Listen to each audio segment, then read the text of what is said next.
ጭራሽ ብለህ ጠባቂ ያደረከኝ። ውጭ ጋር አንድ ጥበቃ አስቀምጫለሁ። እሷ ስልክ እንዳትደውል ብቻ ነው የምትጠብቂያት። በቃ ወይኔ ቤቲ ቤቲ ምን ሆነች? ወይኔ ቤቲ የምትይው ቆይ ከዚህ በላይ ምን ትሆን? ቤቲ ያደረግነውን ነገር ሁሉ ታውቂያለሽ። አለሜ ከኛ ውጭ ከወጣች የሚመጣውን ችግር በሙሉ ታውቂያለሽ። በሁለታችንም ላይ ነው የሚመጣው። መጀመሪያ ነበር መጠንቀቅ። አሁን ምን እናድርግ? እጅና እግራችን አጣጥፈን እንቀመጥ ነው የምትይው? አላልኩም አልሽ እንጂ ከዚህ በላይ ምን ትያለሽ? እሺ ተስማምቻለሁ። አኒስ አንቺ የኔ ልጅ የኔ አበባ ይቅርበኝ እባክሽ። አሞኝ መርፌ ወጉኝ። እንዴ አሞሽ ነበር እንዴ?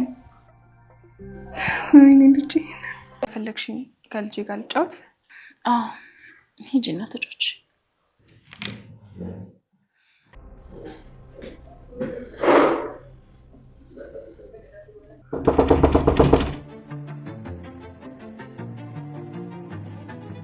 ገዜ ትሁቴን ለማሸነፍ እና አለሜን ለማግኘት አለሜን ለመግደል አላማዬና ሴራዬ እንዲሳካልኝ የመጀመሪያ አላማዬ መሆን ያለበት ትሁቴንም ሊያዳክምልኝ የሚችለው ናቲ ወደዛ ቤት አለመምጣቱ ነው በማለት ነበረ ናቲን ወደዛ ቤት እንዳይመጣ አድርጊው ያላት።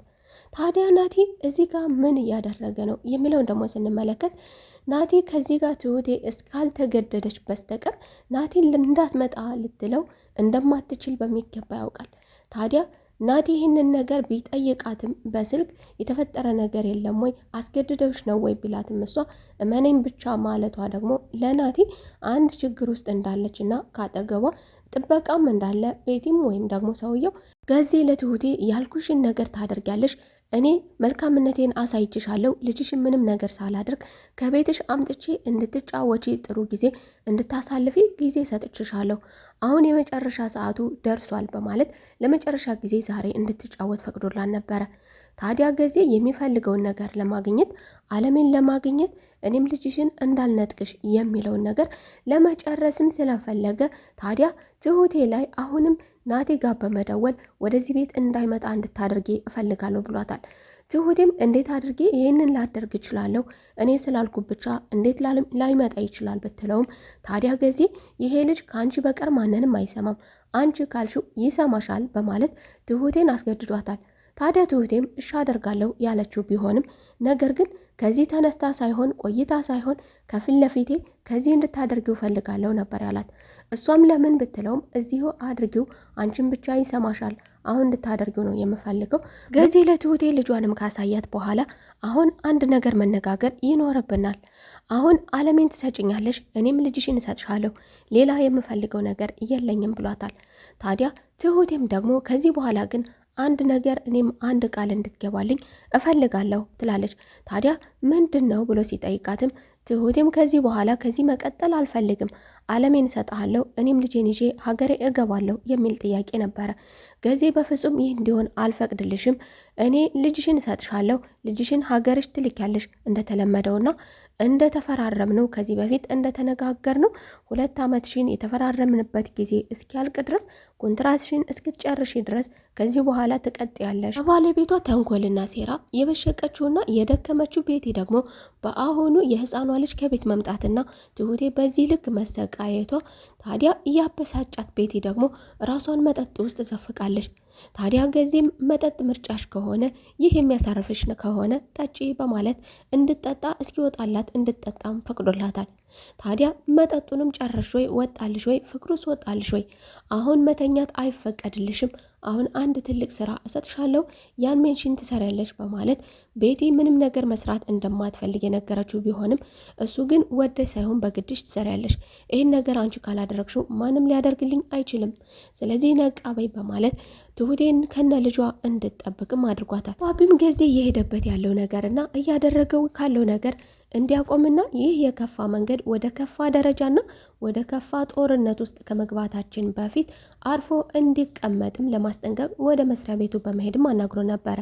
ታዲያ ገዜም ስትፈልግ እደፋሃለሁ ለማለትም ያህል መሳሪያውንም አውጥቶ እሱንም አርፎ እንዲቀመጥ አርፎ የማይቀመጥ ከሆነ ደግሞ ገዜ ለማንም የማይፈራና ማንንም የማይሸነፍ መሆኑንም ለማሳየት መሳሪያውንም ተጠቅሞ ነበረ። ታዲያ አባቢም እኔ አርፈህ እንድትቀመጥና ያልሆነ ቦታ ውስጥና እኔ ነገር አልወድም፣ ቤተሰቦችም ነገር አይፈልጉም፣ ማንም ነገር አይፈልግም፣ ሳትነካኝ እኔ መንካት አልፈልግም፣ ነገርን እሸሻለሁ። ነገር ግን ደግሞ አንተ እየከፋህና ልጅቷን የማትተዋት ከሆነ ግን ሁላችንም መምጣታችን አይቀርም።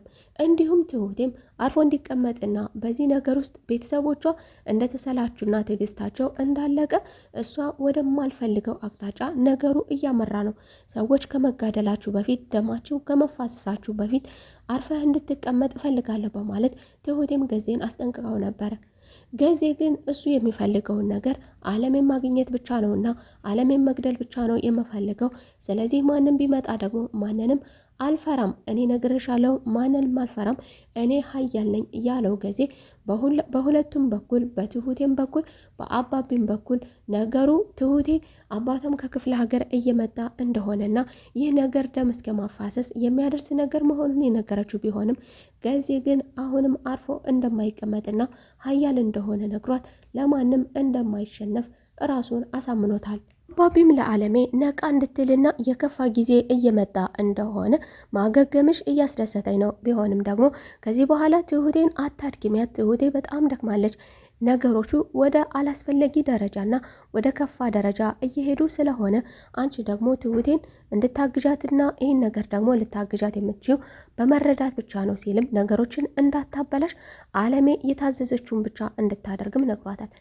ታዲያ ገዜም ከስራ ከተመለሰ በኋላ ለትሁቴ ያልኩሽ ሰዓት አልቋል፣ ከልጅሽ ጋር ጥሩ ጊዜ እንድታሳልፊ አንድ ቀን ሰጥቼሻለሁ በማለት ሕፃኗን ይዞ ሊወጣ ሲል ትሁቴም እባክህን ልጄን ይዘህብኝ አትሄድ በማለት ተማጽነዋለች።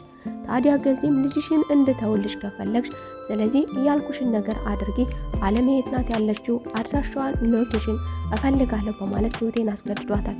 ታዲያ ትሁቴም ዓለሜ የምትገኝበትን እና አባቢን ሎኬሽን አስቀምጣለታለች። ታዲያ ቤትም ይህንን ነገር ማድረጓን እያጨበጨበችላት ማድረግ ያለብሽ እኔ በዚህ ነገር ልረዳሽ ሞክሬ ነበረ፣ ብዙ ላደርግ አስቤ ነበረ፣ ነገር ግን የሚሆን አይደለም፣ ልጅሽን መምረጥሽ በጣም ጥሩ ውሳኔ ነው። እዚህ በተደጋጋሚ ልጅሽን እንድትመርጪ ነግሬሽ ነበረ፣ እንዲሁም ደግሞ ከልጅሽ በላይ ማንም እንደሌለና እኔም ልረዳችሁ ሞክሬ ነበረ፣ በአንድ ወቅት ልረዳችሁ ሞክሬ ነበረ። በእርግጥ ብዙ ነገሯን ወስጄባታለሁ፣ እኔ እሷን የዓለሜን ያልወሰድኩባት ነገር የለም፣ ልረዳት ሞክሬ ነበረ በአንድ ወቅት በአንድ ሰሞን፣ ነገር ግን እንደማይሆን አምኛለሁ፣ እንደማይሆን አውቃለሁ፣ ተረድቻለሁ። ስለዚህ አንቺም ልጅሽን መምረጥሽ በጣም ጥሩ ውሳኔ ነው ትላለች። በሌላ በኩል ገዜ አድራሻውን ከተቀበለ በኋላ ወደነ አባቢ ቤት በመሄድ በሩን አንኳኩቷል። ታዲያ አባቢ ማን ይሆን በር ላይ የመጣው? በዚህ ልክና በዚህ ድፍረት እንደዚህ በር የሚቆረቆረው ማን ሊሆን ይችላል? ዓለምም ገዜ ሊሆን ይችል እያለች ሁለታቸውም ተደናግጠው ነበረ። ሀሳብ አስተያየታችሁን ኮሜንት ላይ አስቀምጡልኝ እላለሁ። እናንተም እንዲሁም ቪዲዮን ላይክ ማድረግ አትርሱ፣ ብዙ ሰዎች ዘንድ ይዳረስ ዘንድ ላይክ ማድረግ አትርሱ እያልኩኝ ሀሳብ አስተያየታችሁን አስቀምጡልኝ። እንዲሁም ግምታችሁን ቪዲዮን ከየት ሀገር ሆናችሁ እንደምትከታተሉኝ ኮሜንት ስራ አሳውቁኝ። የዛሬው ክፍል ይህንን ይመስል ነበረ። በቀጣይ ክፍል ተመልሰን እስከምንገናኝ መልካም ቆይታ። ለቻናሉ አዲስ ከሆናችሁ የደወል ምልክቷን በመጫን ቤተሰብ ይሁኑ።